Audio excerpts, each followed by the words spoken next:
Tony, we're back on the Nintendo Switch. I'm back on. Back on that Switch shit again. Have you ever seen the Chad Warden video where he's like, "I'm not on that Wii shit. I'm talking about the PS Triple." Oh, it's a legend. PS Triple. The PS Triple. Yeah. Not that Wii shit. It's up there with Metal Gear Triangle. Yeah. I'm a Metal Gear Triangle enjoyer. Yeah. So have you talked about this on the podcast? I think you said you played it. Yeah, so I was around my sister's house and I was on my Steam Deck and I was like, what could I load up? I mean, I was on my Switch and I was like, the Switch Deck. Yeah, I was like, what could I load up? And I was like, oh, I'm interested in Mario Tennis Aces because I like the arcadey tennis games. Like I loved playing Wii Tennis on the Mii one on Wii Sports. I was a pro in Wii Tennis. It took a long while to get to pro, if I remember correctly. Yeah. I put in the hours, you know. I put in the hours. Yeah. Let's get 1,000 rating and get that gold tennis racket, you know. Is there a Mario Sonic tennis game, wasn't there? Was that part of the Olympic? So there's the Mario and Sonic Olympic games. They made one every 4 years for the Olympics. That was part of tennis. I think so. Olympics is the tennis is an Olympic sport. Okay, right. But I don't know if it's I don't know if it's always that, because there's some sports, the Olympics, that are exhibition sports that get chosen by the Olympics committee. So, for example, breakdancing was an exhibition sport at this year's Olympics in Paris. Who chose that? Dr. Reagan from Australia, I believe, chose that. Okay. PhD in breakology, you know. So, like, for example, they're going to be in Los Angeles next year, and I think the exposition. I think it. Well, but I think basketball's in it anyway. But the exhibition sports are like tag football and like softball. I think it's called. Oh, okay, right. So there's very American. Is softball like a subsection of baseball? Or I think so. I don't know. But anyway, those are Olympic Games. Those existed because they had a deal with the Olympics committee to make them every year. Yeah. So they got a contract to make the official Olympics Games.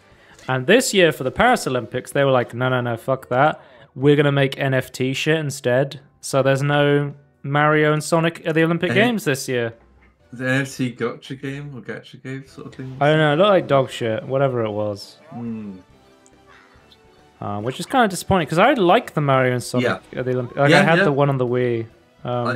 I think it's a cool premise. It's like, oh, here's a looking massive. I know it's like, oh, you want to get outside and do something. You would get like the Wiimote, and you would grab like the Wiimote and the nunchuck, and you would lift them up next to each other like you were running. Yeah. And that's how you would run in like the running mini games and stuff like that. I was like, oh, that's cool. Like waggle-tastic controls. This game's very much not waggle-tastic. It is very much like you press buttons to do specific hits. So there's like a lob, there's spikes, drop shots, you know, and depending on how you hit the ball. And there's also like almost like Mario Strikers, there's like a special bar.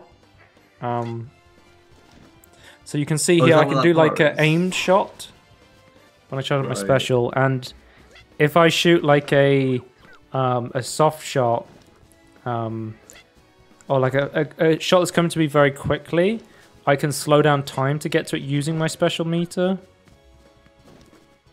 And then every character you play has their own like special attack. So if I fully charge that, Mario basically like wall jumps from side to side and will do like a supercharged attack. But this is one of the mini games. So the idea of this one is I have to hit the balls back over the net without them getting returned 20 times. Oh, right. And they have 3 attempts. Or 3. I could skip to... This is like a boss fight. Oh my god, what? Yeah, there's lots of like... So there is like challenges and mini games in this game, but there's also like one-on-one tennis matches, like a traditional tennis match. Oh, maybe you'll get to see my ultimate move here. Because I think I'm going to charge it up. Is this a new move? New move. Does it have a name? The ultimate move? Oh, I don't know, to be honest with you. So you can charge up attacks, but if you do, you move slower. So you can like preemptively trade-off. Yeah, so you can preemptively like, I'm gonna hit this ball very hard, but I have to commit to it a lot earlier. Okay. Kind of the basic mechanics of fighting the bosses is you whittle them down enough, and then you basically, at least for this PT Piranha, you basically whittle them down, and then you hit them with a big shot at the end. The annoying thing about tennis matches in this game, though, is not only do you have a special bar, that you can fail on points, so you can lose like a tennis match, but even before that point, you have a health bar in this game. So if you lose, so if you lose all 3 of your life, you also fail the minigame of the tennis match you're in. I thought that health was just based on the actual tennis game. That would make more sense. No, so if I try and return a shot that's too powerful and I get hit by it, I will actually lose a life and die, and I'll have to restart this. Interesting. So like specifically in this boss battle, I was like, okay, every time I don't return a shot, I lose time. But if I try and return a really powerful shot and miss, I'll die and I have to restart the entire thing. So there was several points where I was like, it's better for me to actually just purposely not hit this.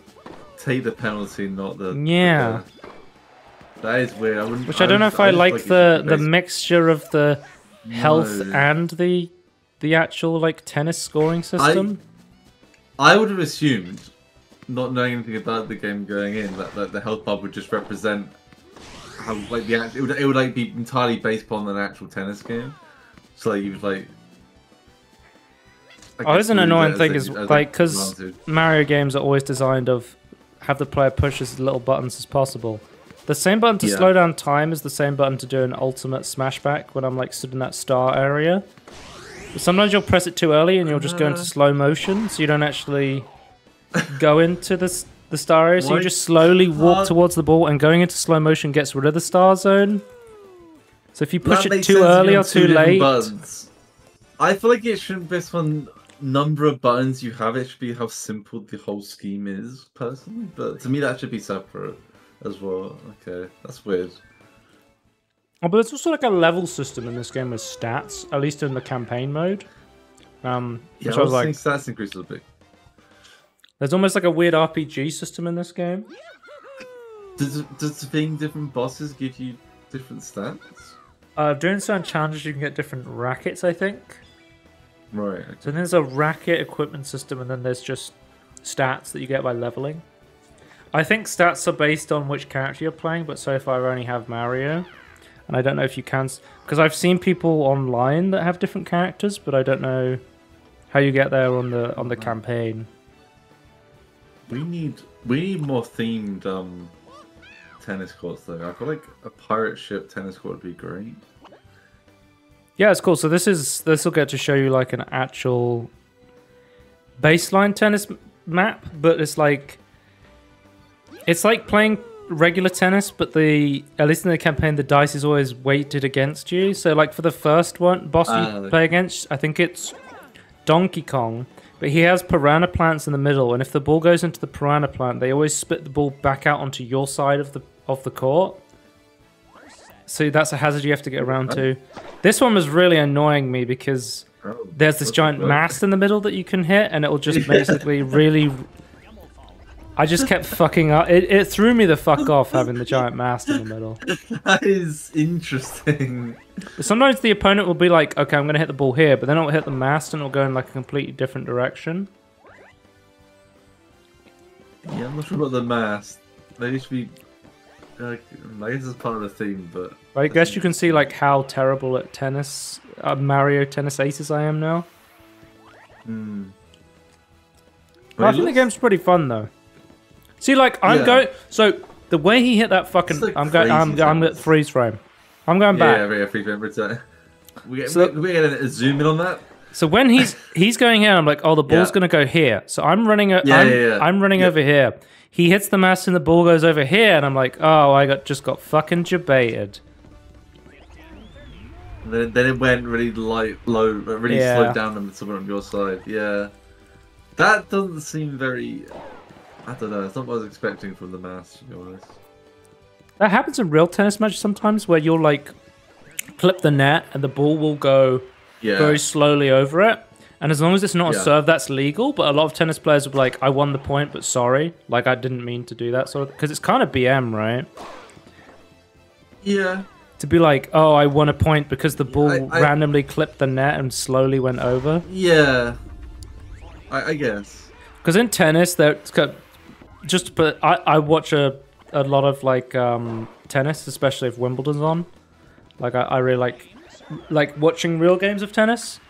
So I know a lot about because people always say tennis has the weirdest scoring system, and I guess from an outsider it is really fucking weird. But the thing I like about it, yeah. Well, okay, Tony, you go from 15, and then you double it to 30, and then you don't double it. You go the actual numbers. You go to 40, but then if your opponent gets 40, that's a checkpoint. You go to deuce, and then when you're on deuce, you go to advantage. Yeah, once you get to some point, you need to have a 2-point advantage. Yeah, but then you have games, you have sets, and then you have the match. Yeah. I think okay.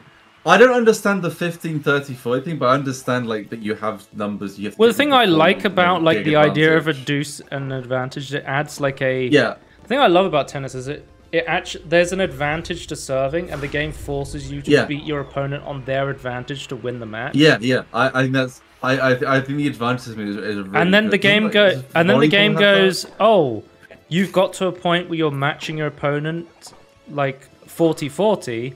Let's put deuce in because you now have like a soft checkpoint from behind now when you're not serving. Yeah. And then you have like the soft advantage checkpoint. And it just leads to these like really interesting rallies where tennis could have been a really server-favored game, but it actually turns out to be like a really well-balanced game overall because of how it's set up. I think it makes sense. I'm talking about real tennis. I'm not talking about fucking Mario Tennis Aces, which is... Well, I mean... We kind just of saw set Juice up like a real come up, tennis so... game. Yeah. Advantage! No, I think it makes a lot of sense. I think it keeps it back and forth if the skills are close. I think it makes a lot of sense. Oh, you little bitch. This mass, on the other hand, makes no sense. Trust me, if there wasn't a mass there, I'd be playing. I'd have had this guy already. I'd be playing. The thing is...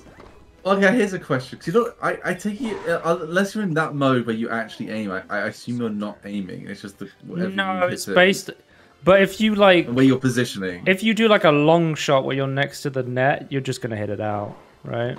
Yeah, that's what I mean. It depends so, like, on how much. It depends on the power. It depends on the type of shot. Yeah. I just read the mass doesn't really. Well, you are conducive. You are kind of aiming in terms of when you hit the ball. It's based on where you're like pushing the analog stick. As well. But it's not as like precise aiming as the special shot. Yeah, and I feel like this mass is more of a challenge in more of a fair challenge in real life than it'd be annoying. I think. I don't know. The way it's interacting with the moment just seems like a lot of BS going on. Oh, I guess that's part of the challenge of each, of course, I suppose. They caught. No, I started pissing about playing Mario Tennis Aces, and I started playing a bit more, and I was like, oh, this is pretty fun. But I don't know if it's something I want to sit down and be like, I need to complete the campaign of Mario Tennis Aces. I feel like it's something I just put on for like, 30 minutes an hour and just play a bit of it, and then you off and do something else. I almost want crazier abilities from the opponents. Is that weird? Well, these are some of like the more early game stuff. I don't know how like crazy it gets. But I still feel like early game I'd want them to be like very they should be easy but like very specialized. Like get you used to the fact that there might be some crazy things coming up. Yeah. But I think like the courts are very different in terms of like a lot of the enemies. Yeah, sure. That's how they've been doing it so far from what I've seen. Okay. It's just the mass is a bit interesting. But yeah, let's move on to another Switch game I've been playing. I've been playing... Oh! This is a game I've played and completed. Mario vs. Donkey Kong. So this is a game that was originally for the Game Boy Advance, I believe, but it's been remastered for the Switch. And this is a straight-up puzzle game, I would say. And there's 2 modes. There's like a normal mode and there's a casual mode. And I was playing in the normal mode. I was like, yeah, I'll just play the normal mode. But the normal mode has a timer on the puzzles. And I'm like...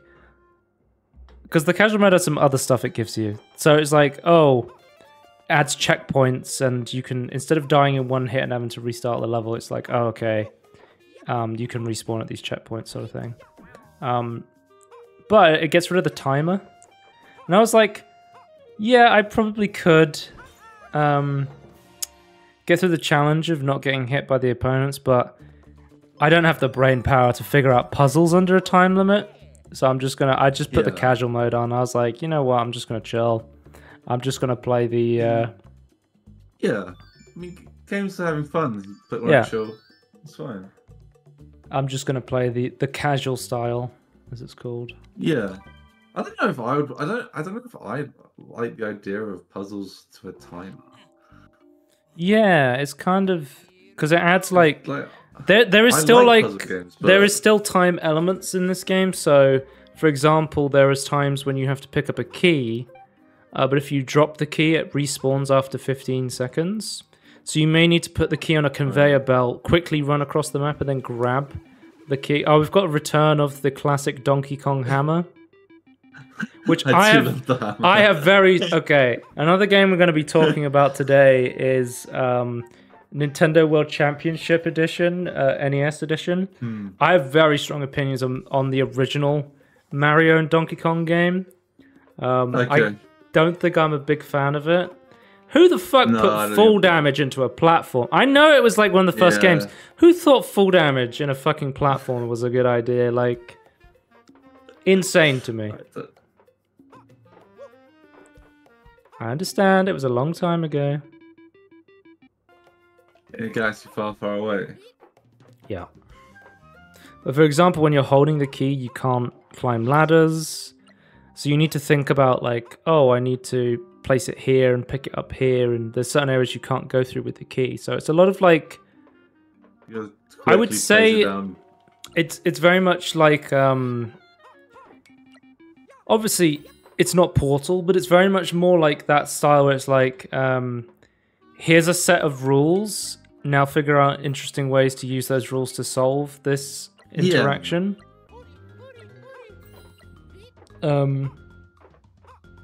Yeah, it is a lot of like block switching. It's a lot of like you know, the thing that surprised me the most about Mario vs. Donkey Kong is how good the movement is in like a standard puzzle game. Tony, there is full-on like movement abilities in this. There's a double you can stand on your arms and do like a handstand, right? Right. Oh, I was like, I'm running out of time. Put on the casual mode. This is the moment. Yeah. But now I have the infinite timer. So I'm like, okay, I'm not going to run out of time now. The way it should be.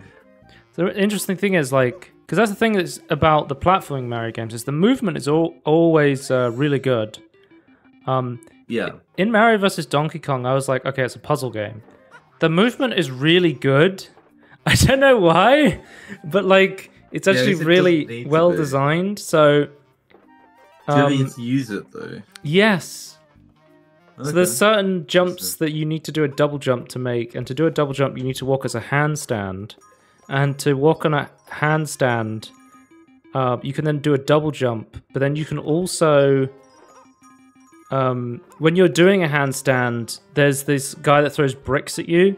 And if you're doing a handstand, he'll kick the bricks away. So sometimes you need to be doing a handstand to get to certain areas. Right.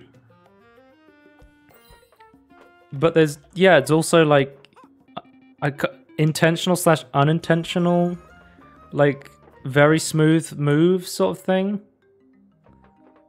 I'm trying to think of the other move that you can do that I was like really impressed with. Oh, there's like there's a BLJ in this game. Like, they didn't need to put a backwards long jump into this game, but they did. So if you start running in one direction and very quickly turn in the other direction, you will start, you will do like a backwards long jump, which is really cool. And it actually, some of the puzzles I was like, I don't know if this is the intended way, but this is like, through movement, I was able to get through the levels very quickly, and it felt like really smooth to play, which really surprised me because I was like, "Oh, it's a puzzle game," but it feels really good to move in this game. It's more than movement because there's like pure... there's a handstand, there's a sideways somersault, there's a triple jump. Like, yeah, it feels really good. I would say like the earlier and the mid game levels, I was like, oh, this is pretty fun because I liked collecting the optional presents that they put. Because I was like, oh, that gives a bit of extra challenge. I'm playing on the casual mode. I'll grab the presents in all the levels. Yeah. But I would say towards like more of the end game sort of levels, I was starting to get like tired of the puzzle stuff. I was like, okay, this is just getting a little bit annoying. Like I found like as the game went on, I was getting more and more tired of the game. Too many puzzles. Not so. Maybe more like they were just annoyingly designed towards the end. Like, yeah. A lot of stuff. Like there was a lot of like lava and like, oh, I have to push this button and do this and do this and do this in a timer. Yeah, like, you get to the point that you can see what to do, but you don't want to do it. Because that's my sometimes. That's my but then sometimes I had there is so many buttons here that I just had to sit still for like 10-15 minutes, but like I just had to think. You have to figure it out. Yeah. Yeah. Which a puzzle game making you think, that's not a bad thing, but it's just like no, but they could have like chopped up to make it more or feel more got natural. Footage of like, oh, here's some what I'm talking about, the handstand. So you can do a handstand, and then if you jump off a handstand, so one jump of a handstand is a double jump, and then a jump off that is a triple jump. And then when you're doing a handstand, you're protected from the bricks, which is a nice mechanic. What? Okay, interesting. How does that? He kicks the bricks. Okay.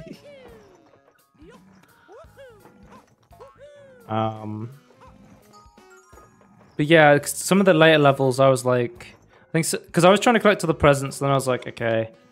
Some of the levels I was like, screw this, I'm just going to get to the end of the game. I don't want to collect the presents anymore. And then, because I'm not a huge fan of puzzle games anyway, and this is kind of, I feel like, especially the Switch games that come out this year, they feel more like B or C games. But they're like, they still have that Nintendo polish, but they're kind of more of a, you know, side games. They're not like, your big like system seller games, like your Zelda, like your big Zelda games, your big Mario games, you know. The offshoot side, smaller games. Because it's split up into sections, right? There's 6 main puzzles, and then sometimes a puzzle is split up into 2 sections. So a level will be like, okay, because there's always 3 presents on every level. So if you spawn into a level and it's like there's only 1 present, you know it's going to be a 2-parter where there's going to be another part to it with the extra presents. So sometimes the levels are split up into 2 parts. I don't know why they did that like that. That's the way they did it. And then there's a section where you have to rescue a bunch of little tiny toys and you move them around. I wasn't a big fan of that. I don't like, you know, micromanaging little units. I much prefer just controlling my movement. I'm not a big fan of that sort of stuff. But yeah, every level has that as like one of the... So you see these tiny toy Marios. So the story is, for some reason, Donkey Kong becomes obsessed with these tiny Mario toys and he steals them all, so you need to get them back. And then every level... Who did he steal them from? The Mario Toy Company. Right. Which is owned by Mario, I guess. Yeah. But yeah, so basically you're trying to get these toys back, and then you have to escort... I don't like escort stuff, so you have to escort them through a mission without them dying. And you can also... Those don't have presents, they have collectible toy... there's 3... The word toy that you can collect is a collectible thing. Oh, like skates.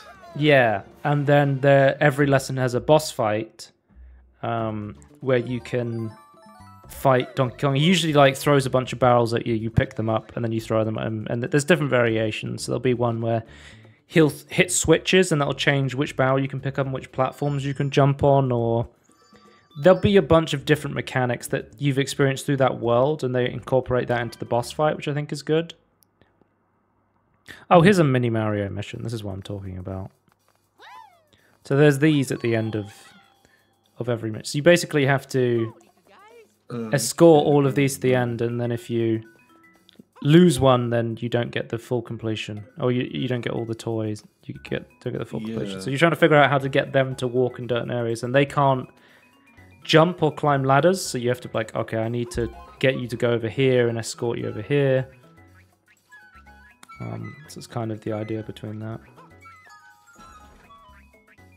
But they can climb up stuff. Yeah. Okay. Number one swear. But when you're fighting the bosses like the Donkey Kong level, actually. When yeah, it's because it's very easy. No, yeah, I can see it, but I can see it being frustrating. It's like, I think if it was done to not be annoying, I think I like the style of those puzzles. So with the Donkey Kong one battle, if you take any damage, then that stops you getting the 100% completion on that level. Okay. Which that's when I was like, okay, I'm not 100%ing this game. Because I already started to give up on the presents towards the end. I was like, okay, I'm not gonna go through every Donkey Kong fight without taking any damage. So I was like, okay, I'm just gonna finish the game. So I gave the game a 3.5. Like, it's general Nintendo polish, but nothing too interesting in terms of overall game design. Like, surprisingly good movement, good, good looking graphics, good polish overall. But nothing like, not really my wheelhouse of games, and it's not really something to write home about, Yeah. It feels more like a B game. I think as a puzzle fan, it's not really my thing either, which is odd. I want to talk about this game last, actually. Let's talk about Princess Peach Showtime. Oh, so it took me 5 hours to complete Mario vs. Donkey Kong, and I gave it 3.5 stars. This is Princess Peach Showtime. We talked about this a couple of times before, because I played the demo on my Switch. Yeah. But I got the full game, so I've played through the full thing now. And yeah, I've actually played the original Princess Peach game. I think one of the only other games where you play as Princess Peach was on the DS, and but we need more of them. Yeah, so I think my sister had it, and I played through that, and I thought it was pretty good. So it was basically, the original Princess Peach was more like a side-scroller Mario game, but it was more puzzle-orientated. So you basically had these emotions, and you had to use these emotions to solve sort of context puzzles, where it's like, okay, I need to grow vines. Let me use my emotion of crying to grow them, or like, I'm really angry, I can set things on fire. I think people considered it kind of sexist by today's standards.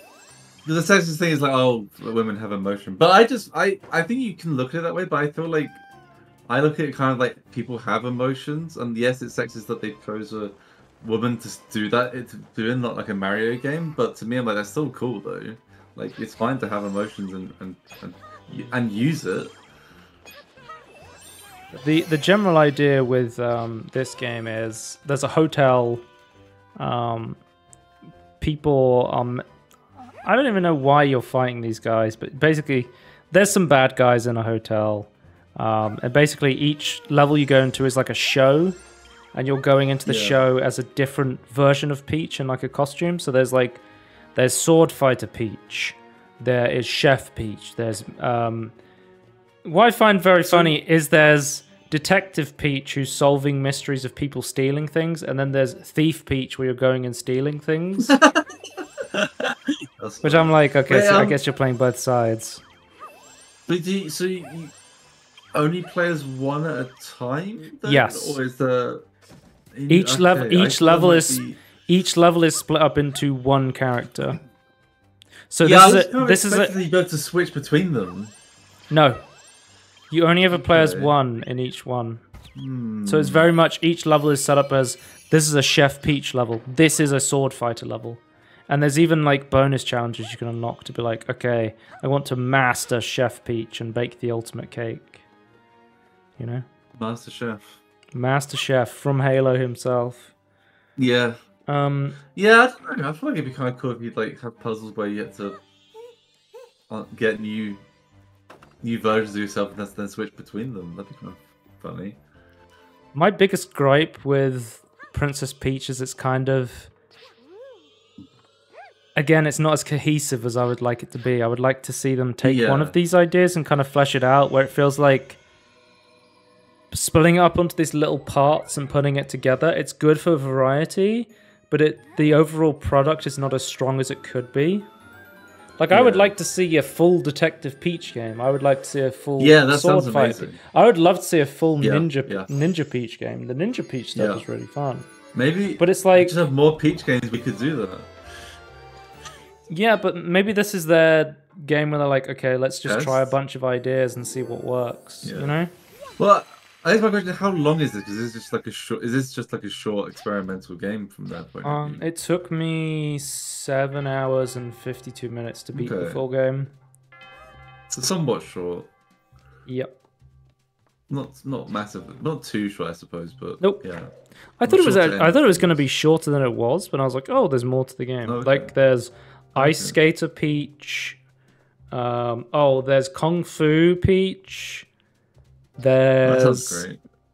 Mermaid Peach, which again nobody told me about Mermaid Peach. This is the first time hearing about it. I've never heard of Mermaid Peach. You kind of like Ariel, and you get the ability to like sing to fish to get them to move stuff for you. Oh, that's funny. Yeah. I like that. Or like Ice Skating Peach, you get the ability to like skate around and do tricks, and then you go and collect your different your like partners, and you get them in like a conga line, and you do tricks together. Chef Peach, you have to like basically spam a button in order to build up like a cake, and then the more you do it, the more cookies you get to give to the objective, and if you do it too much, it'll explode.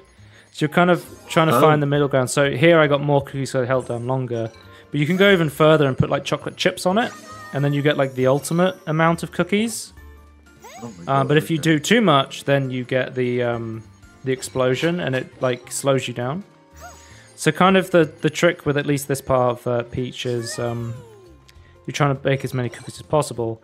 And then usually there's like a cake baking part where you're top down with like one of those, what are they called? The things where you put stuff in a bag and squeeze it. What are those called? Icing bag things? Oh, and you're like squeezing onto cake, and there'll be an image above of what you're supposed to be baking on the right side, and it'll be like, okay, you need to put the icing here in order to make this. And it kind of auto-completes if you get close enough.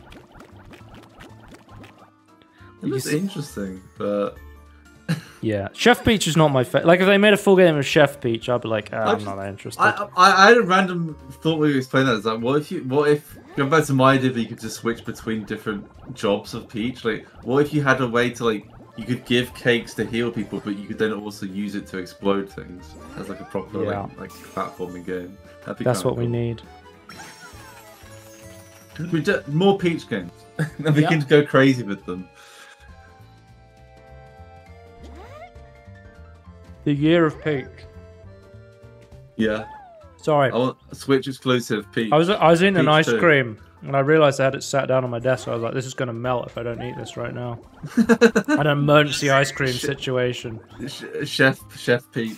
Yeah. But yeah, there is really, like, for the most part, the game is generally like a side-scrolling brawler where you're just kind of going across the screen and fighting people. Like, there's more fighty kind of sections where it's like, okay, you're a sword fighter or you're a ninja. Yeah, I was like, how good is the sword fighting one? That's the first one I saw. It's alright. Like, the demos. The general mechanic is you spam to attack people, and then there's certain enemies you can't take head on, and you basically wait for them to attack, and you like parry riposte them, and then you can take them out and kill them. So maybe that one needed more. Could have been more interesting if it was a dedicated game. I feel like Princess Peach is like all of the minigames are like fine. It just never. Yeah. It never spends long enough on like a single one to be like, oh, this is compelling, but it never overstays its welcome.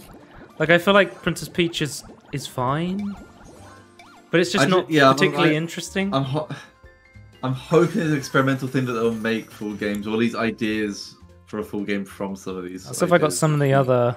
That'd be cool. Oh, this is Cowgirl Peach. Okay, what's what? You can pick up barrels and throw Jesse. them. And then the Cowgirl Peach have a lot of like actually. horse riding sections where you have to do stuff really fast. Well, I like Cowgirl. I would like to see a full Cowgirl Peach Yeah. game. That would be interesting. But again, Just give me some ideas, but yeah, it's like just like little ideas that a full game could have. yeah, I think this is it's a fun little game, but you know, But like going to it as a mini game, so to me, it's like a mini game thing, not as it's much like as full game. it's a shortish, like it's still like about 8 hours long, so it's still like not too short, but it's like it's a fun bunch of little mini games. Yeah. Um, I guess I wanted I guess mini games is fun, but I would like to have like a full proper game with Peach. And yeah, I like the like yeah, they're very much like theater aesthetics. Yeah. So everything's like puppet behind a curtain. Everything's like cardboard cutouts. I like the aesthetic of this game. Yeah, It's very cool. But yeah, let's talk about stealing the stuff. They're stealing it. I'm getting it back. Oh, okay. Oh wait, I meant to go back. Okay, so this is another game I played. Nintendo World Championship NES Edition. Essentially, it is taking a bunch of NES games and adding speedrunning challenges. So it'll just spawn you into like a specific point in an NES game and be like, okay, so some of them are just like literally get to the flag. That's it. Or you're in Mario Bros. Collect 7 coins as quickly as possible. And you go into it and you're like, haha, this is easy. And you get like the A rank, and then you're like, wait a minute, there's an S rank, and you go insane for an hour trying to collect the same coins to try and shave half a second off of your score. And that's when I think this game gets really interesting, because it's like it dilutes this speedrunning experience into a very like accessible, easy form, which a bite-sized form of speedrunning. The only other game I could compare this to is Neon White, where Neon White takes the idea of being a speedrunner and condenses it down into an experience that, an average person... Because to become a speedrunner of a game, you would have to spend, hundreds to thousands of hours just playing the same game over and over again. Yeah. What this does is it kind of skips that and saves you a lot of time and is like, okay, let's try and condense that down as much as possible and make a really interesting experience. And I really love this game. I think it's really good. I saw people playing on Twitch and I was like, this actually looks really fun, because I've played a lot of Mario Brothers over the years in terms of the original Mario Brothers. So I never owned an NES. I was too young to have played it, but I've played the Game Boy port of the original Mario. It's called Mario Brothers Deluxe on the Game Boy. So I've played Mario Brothers. Is one of the games I've played the most times in my life. I've probably completed it about 10 times on the Game Boy. So I know this game very well. So like immediately I was like, I'm going to speedrun Mario Brothers because I've played this game a lot. Because when you start up the game, you can play the NES games in any order you want. It basically goes, what's your favorite NES game? And it's like, we'll start you there. Oh, you just... So I was like, oh, I like Super Mario Bros. And it was like, okay, here's Super Mario Bros. But the thing I loved about this game is not only did it give me like good nostalgia for games I played, like it also had like Kirby's Dream Land, which really confused me because I was like, Kirby's Dream Land was a Game Boy game. Apparently they ported it to the NES and added like morph abilities, because I was playing through it, the NES version, I was like, there wasn't any morph abilities in the Game Boy version. Like this is... I feel like I'm going nuts because I played this as a kid and I was like, I don't remember any morph abilities on the Game Boy version. But yeah, I think they just added new mechanics when they ported it. They ported it from the Game Boy to the NES, I'm fairly sure. Yeah. Like, the reason I have 407 coins here is because I literally went insane trying to get the S rank. Some of them it's like... Some of them I'm like, oh, I hate this game. I'm just going to get through it, and I'll accidentally get the S rank on the first time. And then some of them I go onto, and I'm like, oh, I'm good at this game. I can get the S rank. And I'll spend like an hour just trying to get the S rank.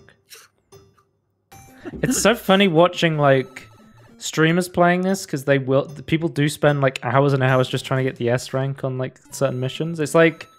In Neon White, there's the diamond medal for completing the mission as fast as possible. And you play through it and you get the diamond medal and you're like, haha, I'm finished. And then you play through that one level in Neon White and you get the red medal and you find out that there's a red medal for completing the game faster than the developer of the game did. And you're just like, wait a minute. That's the S rank of this game. Where you're just like, oh shit, there's another level to this game. For the real speedrunners, you know? Who've mastered the art of running. But something I learned is I still love Mario Brothers.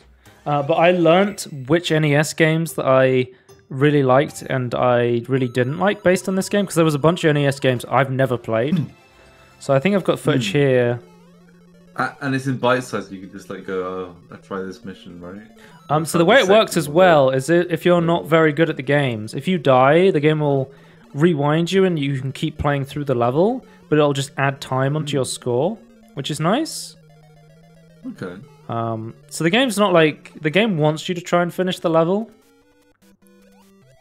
Oh, I kept speedrunning this because 8-4 of Mario Brothers is like a maze and I always forget the correct way you're supposed to go. Because if you go the wrong way, it loops you through the level again. Oh, I ran out of time as well on this one.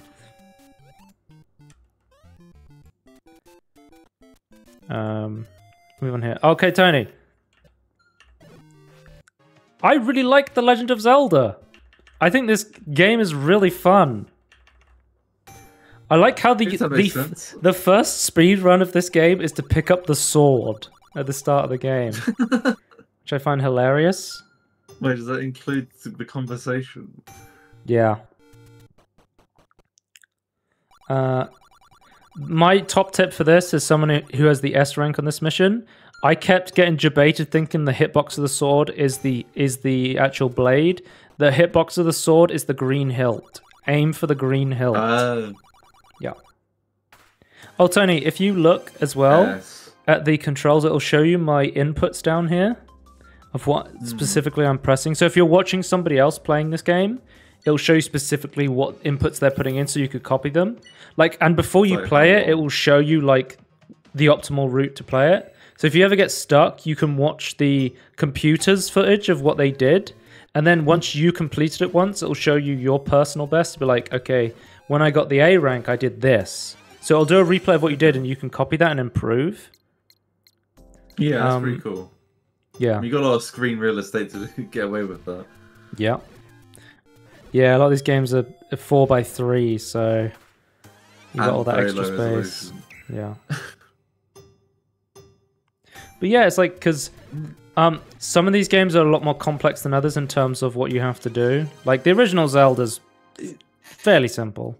I mean, there is a dungeon in one of these where I was speedrunning a dungeon and I had no idea what I was supposed to be doing and where to go. But I didn't watch the tutorial. I was like, I'm just going to figure out how to get through a Zelda dungeon and just get through it myself. And I was like, man, these Zelda dungeons are pretty fun.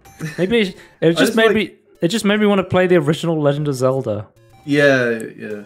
I just feel like, in terms of it being the bite-sized thing, like, you're into speedrunning, I can see this being like really, especially into speedrunning older games, I can see this being really, what's it, casual speedrunning? I don't know if that is. I feel like this is you get the same. I feel like I feel like this might be a game to get people into speedrunning. I feel like this is a game that people that don't speedrun or into speedrunning would enjoy. Which I think is really cool. So I like the Zelda.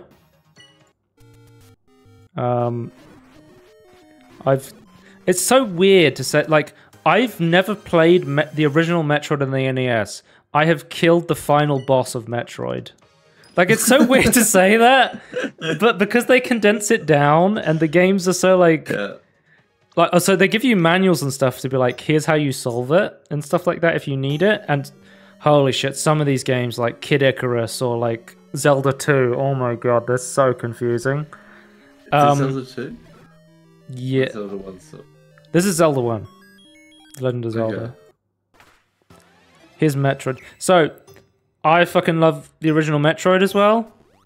I had a strong feeling I would, but yeah, I really like Metroid. One of my favorite games to play in this collection.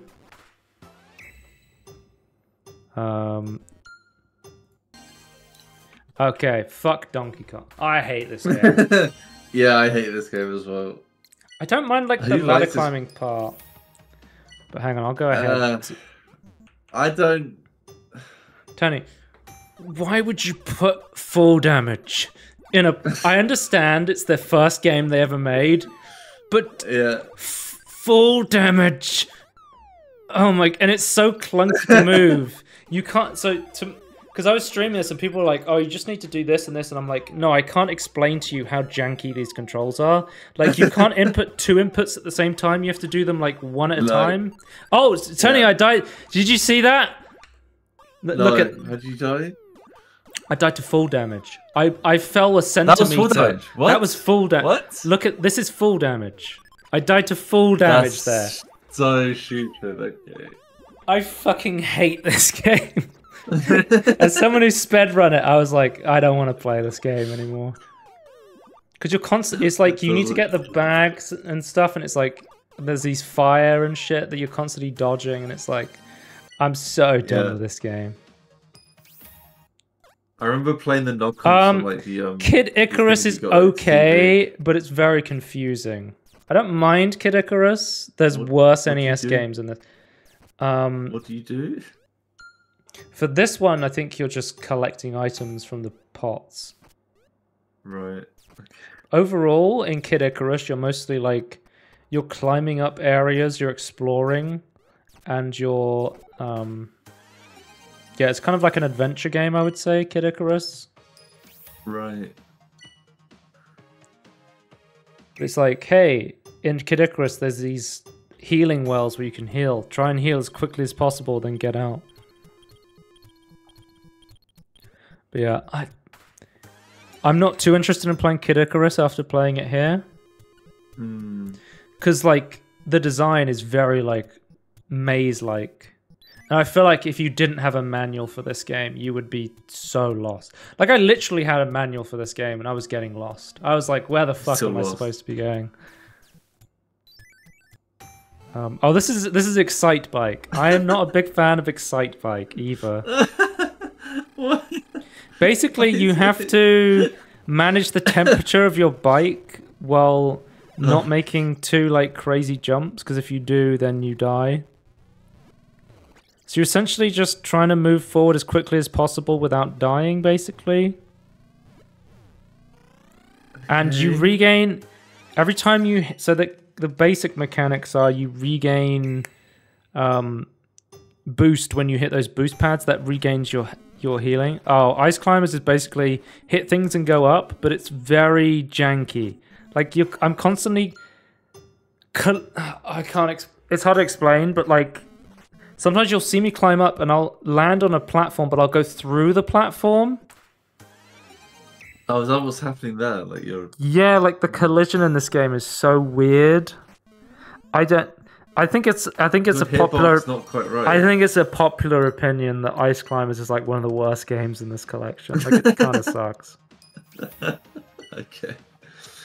So there's a reason why Mario and Zelda won out. Okay, so here's something I figured out as well. I played a little bit of Super Mario Bros. 2 on the Game Boy emulator on the Switch, and after speedrunning Mario Bros. 2, I can say, I don't think I like Super Mario Bros. 2. I just don't like... It's so weird. Like, you can pick up and throw stuff. It has weird physics. Like, because this game... So this... When they made Super Mario Bros. 2... They thought that the West wouldn't like it, So they made a different version of Super Mario Brothers 2, and this is Super Mario Brothers 2. But the actual version of Super Mario Brothers 2 is called Super Mario Brothers 2: The Lost Levels when it released in Europe and America and stuff. And you can play Super Mario Brothers 2: The Lost Levels. Okay, this shit. I need to mention that this shit pisses me off. If you keep dying a lot, the game flashes quit, and I'm like, the game's telling me to end it right now. Like, the game's literally telling... Like, I feel like I'm in a League of Legends match. The game's telling me to end it. Like, come on, bro. Let me cook. Let me cook. What was I saying before? Okay, the Lost Levels. Let me see if I have footage of the Lost Levels. Is it substantially better? Yeah, I like the Lost Levels. Okay. Lost Levels is hard. Like, for example, in the Lost Levels, Tony, you have... so, you know, like in Mario, you can pick up the shroom? Yeah. That gives you... In the Lost Levels, there's a toxic mushroom that will go towards you. If you touch it, it'll kill you. Oh, okay. Yeah. I mean, I guess it's like mushrooms real life. But so I've played a bunch of games. I never really played Mario Brothers 2. I'm not a big fan of Mario Brothers 2. I'd really like Mario Brothers 3. Mario Brothers 3 is really good. Mario Brothers 3 is more like a classic Mario Brothers game, but it has really interesting power-ups. Like, you have the Tanuki suit. There's the boot power-up. There's a whole speedrunning challenge just with the boot. And the boot has really interesting mechanics where you can do like these really big high jumps, but you can also, if you land on enemies while jumping, you can damage them and kill them, and that'll give you like a super boost off them. So I learned, like, I like the Lost Levels. I really like Mario Brothers 3. I'm not a big fan of Mario Brothers 2. Zelda 2, what the fuck were they smoking with? The Legend of Link, I think it's called. Right. It's not what I hear people talk about a lot. Yeah, well, it's the second Zelda game. So, like... But, yeah, I don't know, maybe it was only released in Japan? Maybe, because I don't know many people talking about it. It just sucks. Zelda 2: The Adventure, Link's Adventure Mobile Game. It is the second installment of the Legend series and was released in Japan for the Famicom. Right. And then 7 months later in America. So if you don't know, the Famicom was like the Japanese NES. So like the Famicom was never released outside of Japan, I don't think. So it's actually kind of like a collector's item that people go and hunt for in like retro stores in Japan. Because there is certain like Japan-only Famicom games. But yeah, Zelda 2, do not like Zelda 2. The balloon game on the NES, I'm not a big fan of the balloon game. Is that well enough? Balloon Fight is what it's called.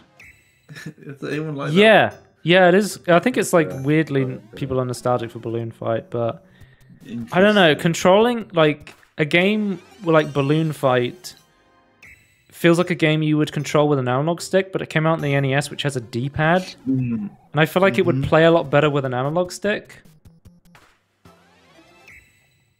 Ahead of its time. Yeah. Which isn't really ahead of its time, it's just it needed something in the future to improve it. So here's Kirby. And I've played a lot of fucking Kirby's Dream Land, so I know Kirby's Dream Land. Yeah. So I think I've gone over every game now. No, that's one of them. Yeah, so I'm not a big fan of Balloon Fight, not a big fan of Donkey Kong, not a big fan of Excite Bike. Ice Climbers, what the fuck. Kid Icarus is okay. Kirby's Adventure is okay. Like, I like the original one. The new power-up thing is interesting. I love... The actual new power-up thing, actually, how does that actually work?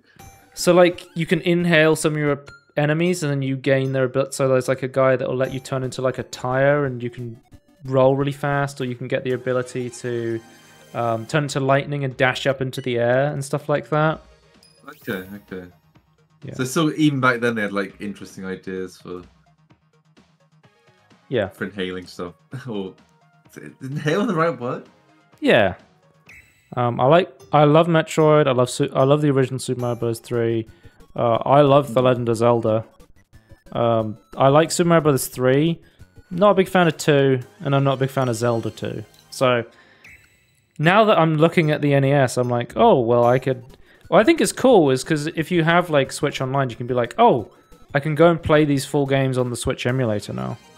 Or if you want to, you can go and emulate them yourself. I mean, that's the cool thing about this game. I would rather have it myself, but yeah. But I'm now thinking, man, I kind of want to play The Legend of Zelda. That game was really good, and I experienced it because I played like this condensed version of it. Yeah. I keep wanting to call it Super Turbo Championship Guacamelee Gold Edition. It took me 7 hours to complete this. I completed every single level. I think at least A rank is what I did. Once you complete all the levels, you can actually play through all of them in like a gauntlet. Okay, that's cool. I was thinking the way it works to unlock the levels. You get coins every time you beat a level. Yeah. And you get coins based on what rank you got and how hard the challenge was. Because you can see here every level has a difficulty rating on it at the top. So I got a load of coins in the beginning because I kept playing the same Mario level over again. So I was able to just keep going through the levels. But I did come to a point where I ran out of coins. And there's one of the final bosses on Mario Bros. 3 I have killed. Again, I've never played Mario Bros. 3. I've killed one of the final boss of Mario Bros. 3 like probably 100 times at this point, just to because I could easily A to S rank him, and he was a very difficult mission on the slider. So I was like, oh, I can just farm coins this way to unlock all the levels I don't have unlocked yet. But I do think it's really a cool experience to be able to experience all these old NES games in like a new way, in like a really intriguing way. You know, like you have like the vintage game museum, but like this would be like great to have set up over there, like with like the actual hardware. That'd be really cool. Have, like, I think stuff for people this to is experience. Ironically, like this came out and I was like, this could be okay. I saw people playing on Twitch. I was like, this looks so fun.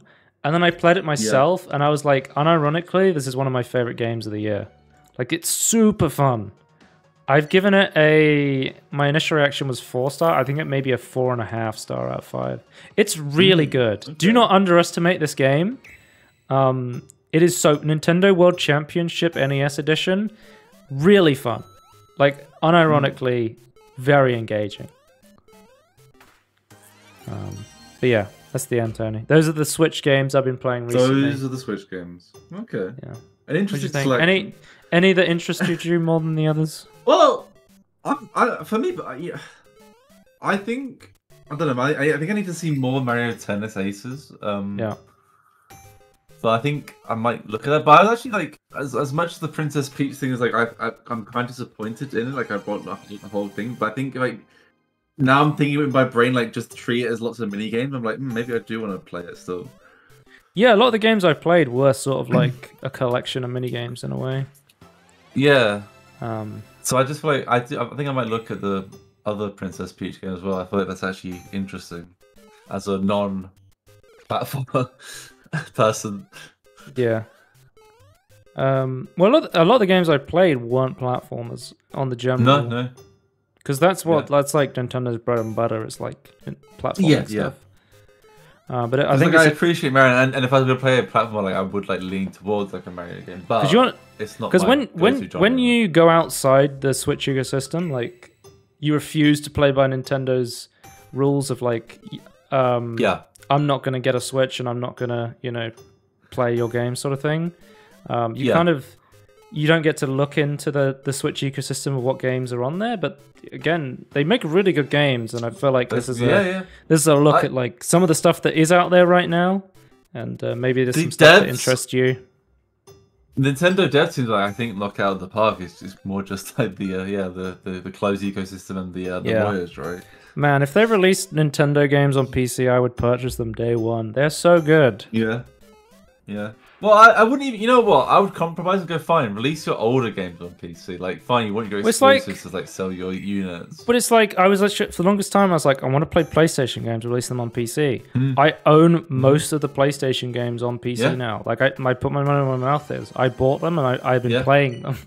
Like I really like them. Yeah, you bought Ratchet and Clank full price. I bought it at full price on launch day because I wanted to say to Sony, look, I want Ratchet and Clank games on PC. Please buy them. Please. I still think that game doesn't have that many reviews, which disappoints me. Like I feel like not many people play it. I feel like it wasn't as popular as like a Spider-Man or a God of War. Like, but it's a really great game. Yeah. But yeah, I played a little bit of it, but from what I played, it was good. So it's the Tangerine Switch games I've been playing. See you next time. Goodbye. Bye.